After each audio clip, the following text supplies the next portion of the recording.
Hey guys, it's mscoconut. How are you doing? I'm doing well. So I have this bunch of ginger in the house, and I normally make a tea with it, and I'll chop up some to cook with it, and then usually it will go to waste because I forget I have it. So what I wanted to do today is to show you kind of like 3 ways you can use your ginger up so that it doesn't get wasted, especially during these times of economic hardships that people are facing. You want to be very careful and conserve every bit of food item and resources that you can. So you can wash your ginger off. You can take your skin off. I leave my skin on. And I'm just slicing with this bad knife that I have into as thin of a piece as I can. Okay? Because we're going to dry this ginger out. And in order for it to dry crisp and quickly, the pieces need to be as thin as they possibly can. All right. So you're just simply going to slice them thin, lay them out on parchment paper, and make sure they're not touching each other because you really want the moisture to be evaporated. And you're going to dehydrate this in the oven because we all don't have dehydrators. You can actually dehydrate them in the sun as well if you're somewhere really hot and you have the time. You basically would sit it outside under a screen and, just make sure that it's high up enough and bug-free territory. So anyway, you're going to put this into the oven. Your oven should be on low temperature, about 140 if possible.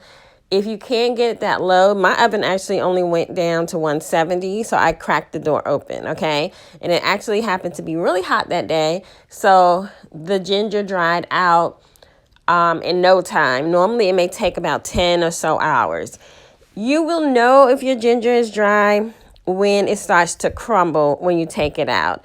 If there is too much give to it, then that could symbolize there's still water retention there, okay? And the object is to dry out the water that's in the ginger. That way you get to store the ginger longer in its other form.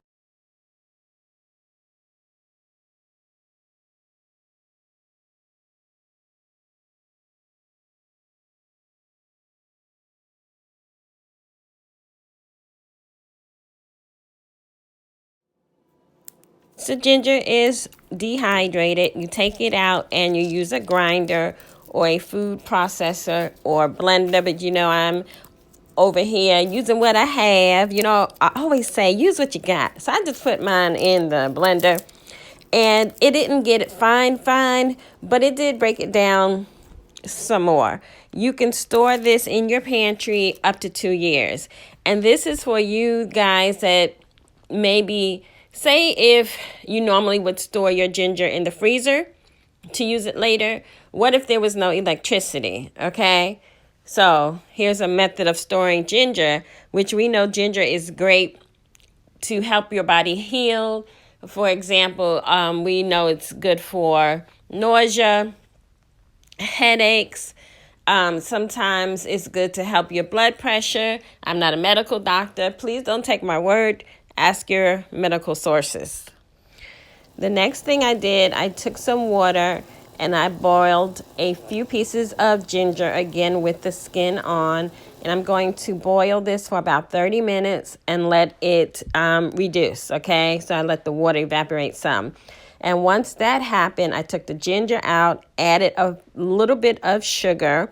So the sugar ratio to ginger is going to depend, obviously, on how much sugar ginger you're using. I'm just using a few slices because I want to make ginger candy. But I didn't want to make like a whole batch of it, just a little bit. And this will stay in the refrigerator for a few weeks, okay?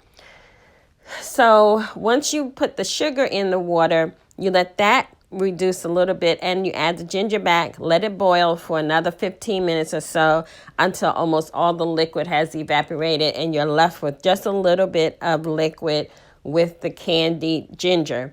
You're going to take the ginger slices out, put them on parchment paper, sprinkle a little bit sugar if you like, and you let that air dry. You'll know when it's dry. And then lastly, the syrup that you have left over from reducing the ginger with the sugar, you don't throw that away. You put that in the refrigerator and you can use that in your tea. You can use it over ice cream. You can use it in your mixed drinks that you make with ginger. And also, you can take it like a tonic, okay? And the reason why I want to show you the various ways to use ginger, because the more uses you find for it, the less that you will waste it, right? And I wanted to share with you some of the benefits of ginger. Now, what I recommend as you begin... Wait a minute. Did I tell y'all I was starting a new series? I'm starting a new series. I'm going to be going out in my backyard, showing you some things you can eat or use as medicines. I'll be visiting the grocery stores and picking up different things and showing you different methods of cooking and preserving. I think it's a great series to launch at this time. But anyway, as you begin to do these, learn about the herb or the plant or the flower or whatever you're using. Study it to the best of your ability. Research it. Figure it out. Don't just take anybody's word for it, okay? Ginger is great, like, for colds, for arthritis, nausea, hypertension. But also, it has the ability to react negatively with certain medicines that you may be on, just like anything. So you always want to check with your medical resources or sources and check with the medicine that you're using to make sure before you ingest anything herbal that is not going to affect you adversely.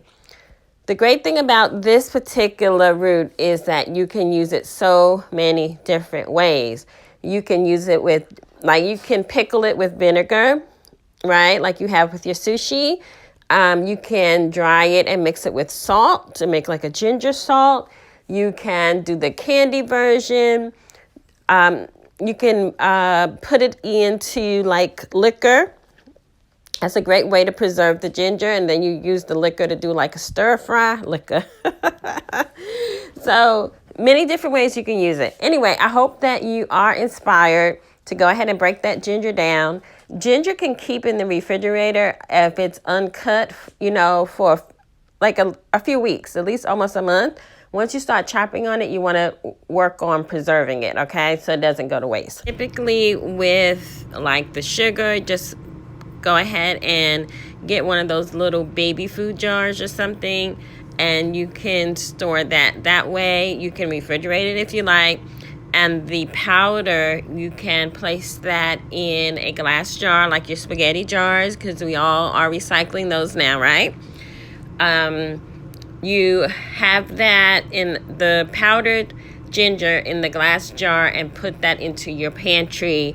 You don't want to expose these to light. I know it looks cute to have them all arranged out in the open, in the sunlight, and the pictures look great, but that's not the best way to store it, so that you can get the most use out of it, okay?